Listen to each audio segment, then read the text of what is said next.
السلام علیکم۔ پاکستان میں اس وقت شام کے 7، بھارت میں 7:30 اور یہاں ہمارے اسٹوڈیوز کی گھڑیوں میں صبح کے 9 بج رہے ہیں۔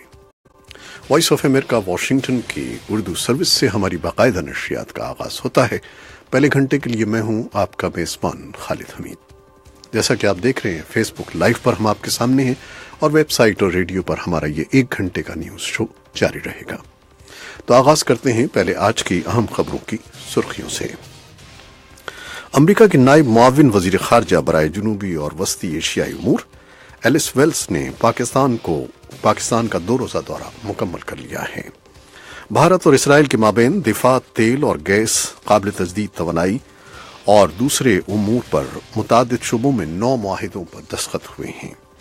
میانمار اور ہمسایہ بنگلہ دیش کے درمیان ایک معاہدہ طے پا گیا ہے جس کے تحت بڑی تعداد میں روہنگیا مسلمانوں کو واپس کیا جائے گا جو فوجی ظلم و ستم سے بچنے کے لیے میانمار سے فرار ہو کر بنگلہ دیش چلے گئے تھے۔ اور امریکہ اور کینیڈا منگل کے روز وینکوور میں ایک اجلاس کی میزبانی کر رہے ہیں جس میں شمالی کوریا پر زور ڈالا جائے گا کہ وہ اپنے جوہری اسلحے کی تیاری کا پروگرام ترک کر دے۔ لیبیا کے واحد بین الاقوامی ہوائی اڈے پر شدت پسندوں اور سرکاری افواج کے درمیان پیر کو ہونے والی سنگین لڑائی کے نتیجے میں 20 افراد ہلاک اور جبکہ 60 سے زائد زخمی ہو گئے ہیں۔ اور لندن میں نیا امریکی سفارت خانہ منگل کے دن عوام کے ساتھ معاملات کے لیے کھول دیا گیا ہے۔ اور عراق کے دارالحکومت میں پیر کے روز جو 2 خودکش بم دھماکے ہوئے تھے ان میں مرنے والوں کی تعداد 31 تک پہنچ گئی ہے۔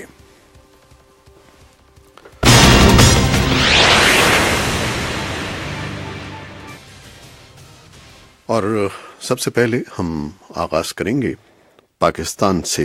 اسلام آباد سے ہمارے ساتھ نمائندے ہیں محمد اشتیاق، اور ان سے پوچھیں گے معاون وزیر خارجہ نے اسلام آباد کا دورہ کیا، اس کی کیا تفصیلات ہیں ان کے پاس۔ جی محمد اشتیاق۔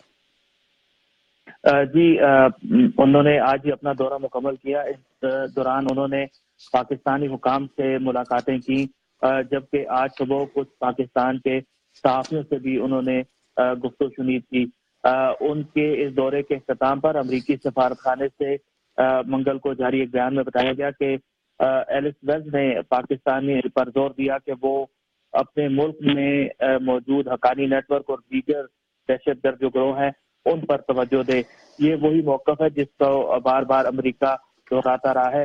تاہم انہوں نے اس کے ساتھ ساتھ یہ بھی کہا کہ امریکہ جو ہے وہ پاکستان کے ساتھ تعلقات ایک نئی جہت پر استوار کرنا چاہتا ہے۔ اس کے علاوہ انہوں نے دہشت گردی کے خلاف جو جنگ ہے اس میں پاکستان کی قربانیوں کا اعتراف کرتے ہوئے ساتھ ہی ساتھ جو امریکہ کی جنوبی ایشیا سے متعلق پالیسی ہے اس کے بارے میں بھی پاکستانی حکام سے تبادلہ خیال کیا۔ تو یہ جو دورہ تھا یہ ان کوششوں کا حصہ ہے جو کہ پاکستان اور امریکی حکام کے درمیان رابطے ہو رہے ہیں تاکہ اعتماد سازی کی بحالی ہو سکے اور مل کر کام کرنے کا راستہ تلاش کیا جا سکے۔ جی ہاں، کوئی صورت تو نکل آئی ہے کہ چلیں ایک رابطہ بحال ہوا ہے، تو کیا رد عمل ہے پاکستانی عہدیداروں کا؟ کسی سے آپ کی بات ہوئی؟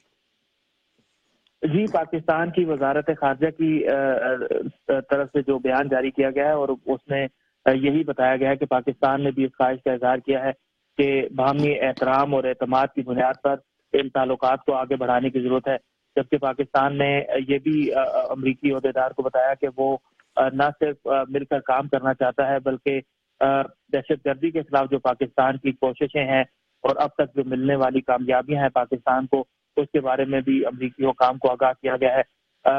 گزشتہ ہفتے ہی اعلیٰ امریکی عسکری کمانڈر نے بھی پاکستان سے رابطہ کیا تھا اور شائع شدہ اطلاعات کے مطابق امریکہ کی joint chiefs of staff committee جو ہیں انہوں نے بھی آج برسلز میں صحافیوں سے گفتگو میں یہ کہا کہ وہ اس بارے میں پر امید ہیں اور پرعزم ہیں کہ پاکستان کے ساتھ جو تعلقات ہیں وہ آگے بڑھیں گے نہ کہ وہ ختم ہوں گے۔ بہت شکریہ۔ پاکستان کے ساتھ تعلقات آگے بڑھیں گے اور یہ ختم نہیں ہوں گے۔ یہ تھے ہمارے نمائندے اسلام آباد سے محمد اشتیاق۔ اور اب کچھ دوسری خبریں۔ بھارت اور اسرائیل کے مابین دفاع، تیل اور گیس، قابل تجدید توانائی، سائبر سیکیورٹی اور مشترکہ فلم سازی کے شعبوں سمیت متعدد شعبوں میں 9 معاہدوں پر دستخط ہوئے ہیں۔ اس سے قبل دونوں ملکوں کے وزرائے اعظم بنیامن نیتن یاہو اور نریندر مودی نے وفود کی سطح کے مذاکرات کیے۔